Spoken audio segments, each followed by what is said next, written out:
Boxing Live here. DJ Boxing Live here.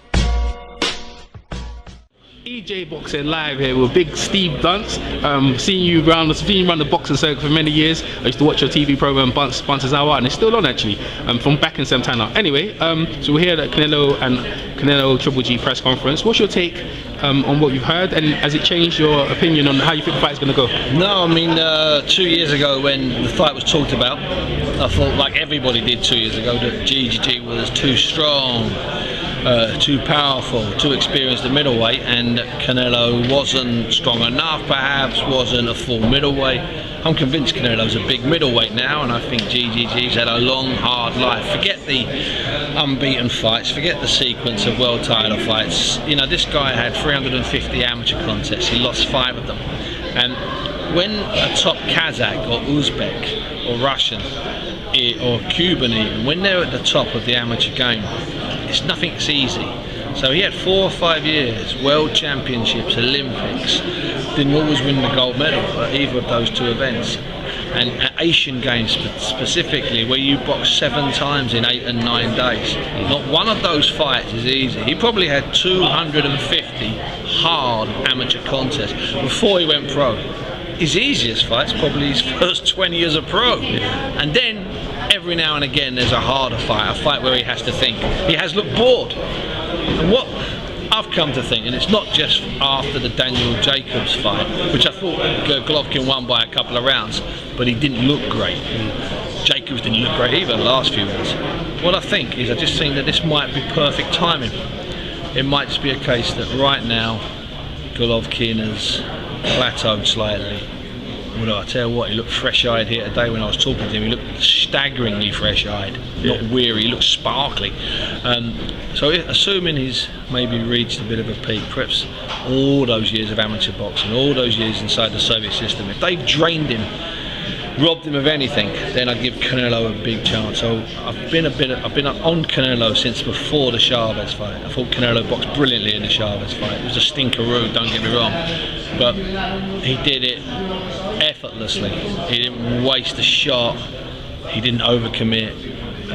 He didn't maybe move into finish like some other great fighters would in the past. In fact, there's hundreds of fighters who would have moved in and tried to finish it. He didn't. He escaped that fight. It was a telling interview at the end when we have an expression saying he didn't have a mark on him. Well, he didn't have a mark on him. That's with him. It wasn't an expression, a euphemism. It was a fact. He did not have a mark on him.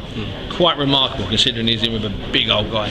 So I like that Canelo, and I think that I just maybe just fancy Canelo. But as I say, what I've seen here today from Golovkin, and it's just the way he looks and the way he was talking and the brightness and the sparkle in his eyes, that impressed me. Do you reckon? Do you know about the rehydration clause? Do you reckon that might be a factor into it? No, because I don't think Golovkin goes to a certain weight. I think that Canelo goes up to a big weight. I mean, if you look at Canelo when he weighed in for Liam Smith last year, inside the limit, and him and Liam on the scales looked about the same.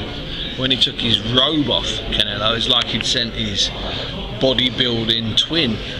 He just looked like a different man, and it was no flesh on him. He hadn't suddenly bulked up. He didn't look fat-faced. He just looked so much bigger. And Liam talked about that when he got in the ring, when he looked over and shook his head, said, "I cannot believe it." So no, I don't think the rehydration clause is massive. I don't think Canelo would be that bothered about any clauses or any weights. You know, Canelo knows what he's going to fight at. Golovkin knows what he's going to fight. Golovkin's not going to come in any heavier. He's not going to change a lifetime of making middleweight because he's fighting a guy that's smaller. That's not going to happen. He's going to come in at what he weighs, and Canelo's going to get in the ring at what he weighs. And on the night, I bet there's not very much in it. I bet there's a couple of pounds in it at most. Do you reckon, what channel is it going to be aired? Is it going to be aired, I know it's Box Nation, is it going to be aired on BT or just Box Nation on this one? Well, Box Nation and BT viewers share a platform, so if a fight's on Box Nation, if a fight's on BT, you get to watch it on Box Nation. Right now, this fight is on Box Nation. So my understanding is, I mean, we're here in mid-June. My understanding is that you'll need to be a Box Nation subscriber to watch this fight. If you're a BT subscriber, you'll need to be a Box Nation subscriber as well. It's not like some of the other fights which have been on BT, which you naturally get if you're on Box Nation. That could be all wrong. To be honest with you, I'm not involved with that side of Box Nation. I tend to sit on a sofa or stand at ringside and make lots of noise. And surprisingly or bizarrely, I never get asked about anything technical. One last question. Business. Business. Last question, Steve. So Billy Joe jumped into the mix. He wants the winner. So I think he's looking for these two to bash each other up and then pick their bones. Ain't nothing wrong with that. Nothing wrong with getting two guys when they've smashed each other to bits. Billy deserves the winner. Billy, for a variety of reasons. You know, Billy's last good fight really Eubanks he was okay against Andy Lee. He was a good fighter, but it was Eubanks, and that's so long ago. You know, he was dreadful last year by Billy's own admission. Billy needs,